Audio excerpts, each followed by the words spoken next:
Hey, brother. Today's an opportunity for us to walk with fortitude into an unknown future. And the word for our day is the word change. Now, that word doesn't occur in the text of the scripture, but there's a monumental change that occurs at the end of chapter 5 in Joshua, because it says, on that day, the manna ceased, the day after they ate of the produce of the land. Can you imagine the massive change this was? They've been gathering manna every day for 40 years. They didn't have to work for it. They didn't have to plant it. They didn't have to do anything but go out and gather it. And God had provided manna for 40 whole years for the entire nation of Israel. And so as they cross the River Jordan and they walk into the promised land, suddenly they have all this opportunity, all these new tastes, all these new recipes, all this new fruit and meat. And as soon as they taste of the fruit of the land that they're about to inherit, the manna ceased. Well, that manna symbolized so much in their life, because now they have to be planters and cultivators and harvesters. They need to discover how to cook. They need to have all kinds of new arrangements just for their daily existence. And the manna went away.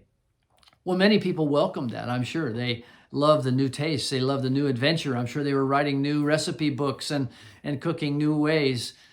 But also there were those who dreaded that, because manna had become synonymous with God, had become synonymous with the way that God is always going to provide for us. But then God changes his method of delivery.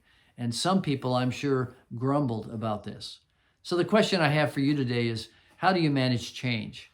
Now, change isn't good just for itself, but many changes come, and they're not bad for us. They're just hard, and it takes fortitude to step into them and to walk with the change, to manage the change, to embrace the change.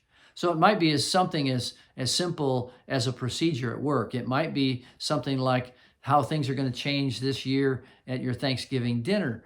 Or it might be something in your ministry life or even in the church, that there's a change and we just need to adapt to it. And it takes men of fortitude to say, hey, listen, this is not a moral issue. It's not an ethical issue. It's a matter of my convenience, maybe my inconvenience, but I'm willing to step into this change because God has something better for me. So I'm sure the children of Israel must have loved their manna, but God is teaching them, I have something even better for you. And this change is going to be for your good. So today, as you walk into your day, you're going to see many things changing. We live in a rapidly changing world. So will you be a man of fortitude who embraces the right kinds of changes and helps others adapt to them? Or will you be one of the late adapters who grumbles and mumbles his way along? Exercise fortitude today by embracing the change that God is bringing to you. God bless you. I'll see you tomorrow.